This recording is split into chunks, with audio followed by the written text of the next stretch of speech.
Okay, so tonight we're going to be learning how to change the oil in a 2003 Toyota Avalon. Okay, all cars should be pretty similar, but this is for my car. So the tools you need to change your oil is a ratchet for me, and a 14 millimeter socket, engine oil, an oil filter, and something to catch all your oil in.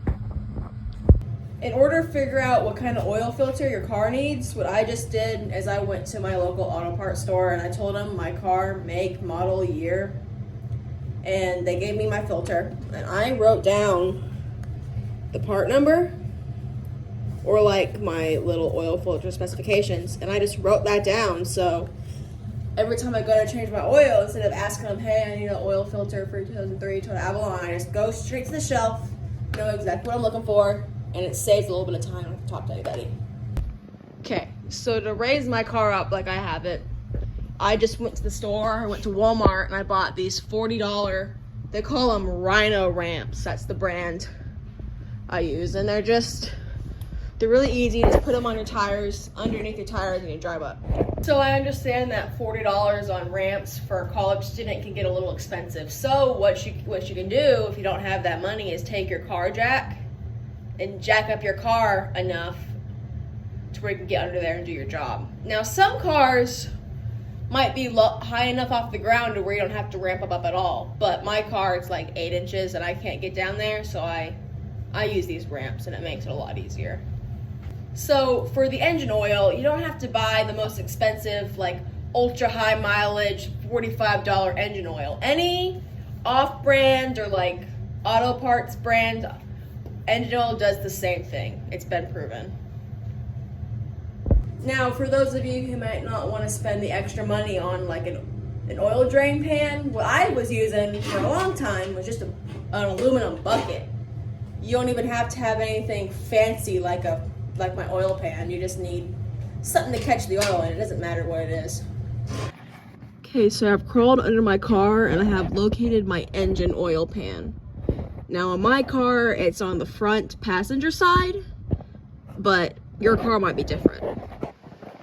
So I'm gonna take my socket size is a 14 millimeter, and I'm gonna put it on this nut right here. Crank it to the left, get it nice and loose, unscrew this bolt, and then let the oil flow. Okay, so now this part's really important. Once you let the oil drip out of your car, do not forget to put your drain plug back in. If you don't, when you put in new engine oil, it'll all just come right back out and you'll waste all your oil. Talking from experience here. So, let me switch hands. This part is important. So you put it back in and you screw it in.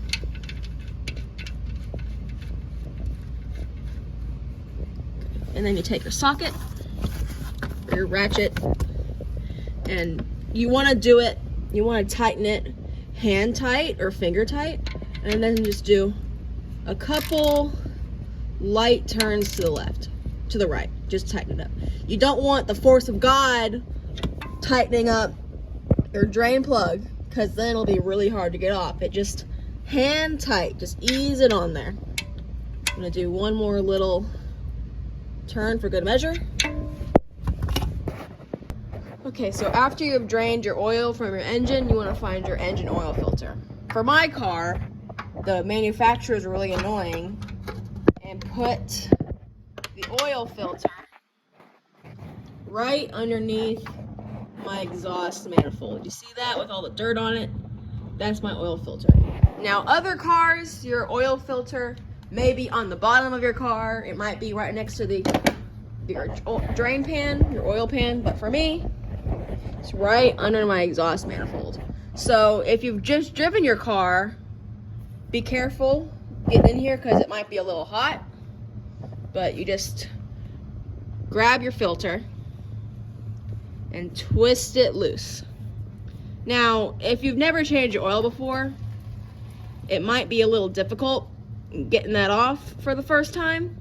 You might need to have a wrench or something. But like the first time I changed my oil by myself, it took me like 3 hours because I couldn't get down there and it was really hard. But once you find the right tools and start doing it right, it gets easier and easier.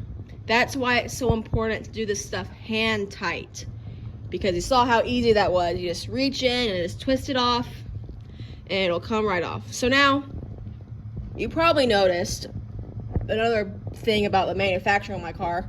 When I took out my old oil filter, some of the oil spilled off onto the engine of my car, or the engine parts. That's not a big deal. It's just a little bit of oil and it'll just burn off.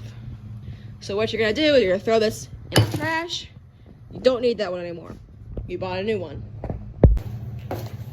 Okay, so this part's also really important. When you put your new oil filter on, you don't just want to put it on there dry. It makes it hard to get off and it's not good for your engine.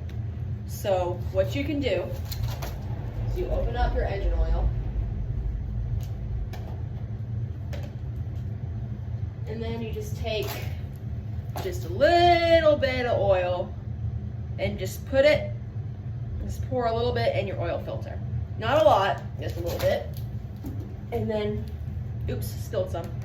And then you spread the oil around the seal of your oil filter, just like that. Okay, now you take your new oil filter with the oil gently lined along the seal, and you put it right where the other one came off. You just find the little screw, and you just screw it in.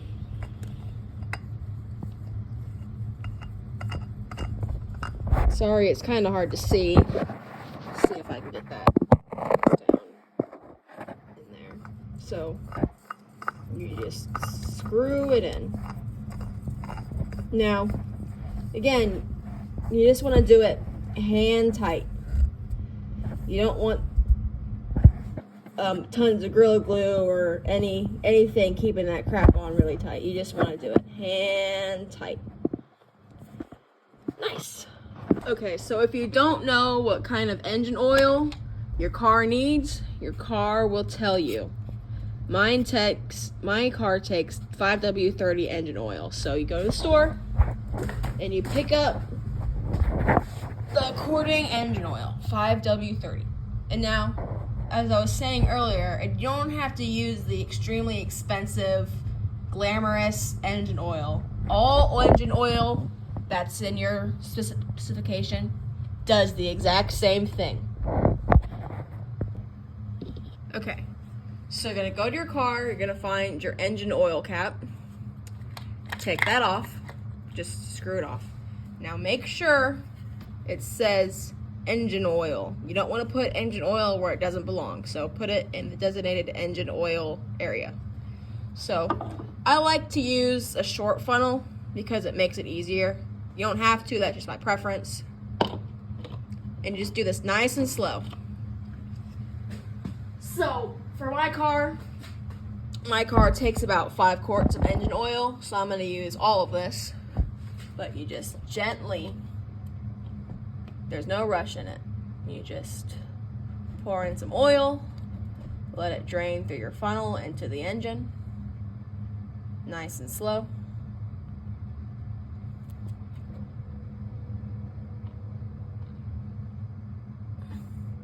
Now it's very important, never start your car without oil in it. Oil lubricates the parts in your engine, makes them all flow nice and smooth, make sure they don't grind on each other, keeps it from getting too hot, keeps the inside of your engine from rusting. Now if you start your car or try to run your car without oil in it, it'll burn up, so don't do that. But we're just going to keep gently putting oil in.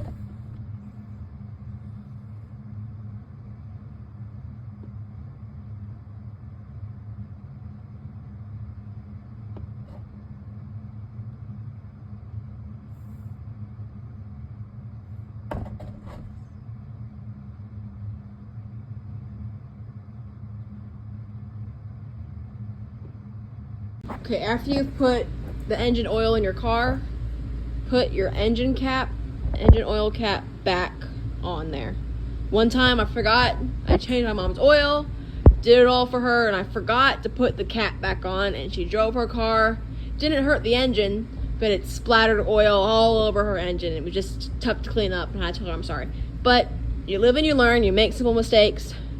Put it back on there. Just screws right in. There you go. Okay, so you may be watching this video and wondering, man, changing my oil might be kind of hard. I don't know if I can do it. You can. I promise you, you can. It's really easy. All you gotta have is a brain and the dedication to learn. You just take out the engine oil, you just drain it, put your plug in, and put your new oil filter on, and put the oil back in the car. New oil in the car. That's all it takes. It's easy, I promise you. If you don't want to try it, that's okay, but if you got some extra time and you're thinking, man, I want to try something new today, and you have a car, go for it. I encourage you, go for it. So you may be thinking, when do I have to change my oil? How do I know? So you should do it like every month or so, depending on how much you drive, or the better specification is every 3,000 miles. So you just reset your trip on the odometer, and every 3,000 miles you go, okay, look, it's time to change my engine oil. You get it done. And this video took about 30-45 minutes to do, but that changing your oil, once you get good at it, only takes about 10 to 15. It just took a little longer because I'm having to cut the footage and make a video. But it's really easy, simple, doesn't take very long once you know what you're doing, and it saves you a lot of money. Like when you go get your oil change at a store or like a mechanic, it can cost you from like 50 to like $100 with you counting service. But for me, this only took $30, which saves me, if you take it to a shop, at least 70 or 80. But it's worth it.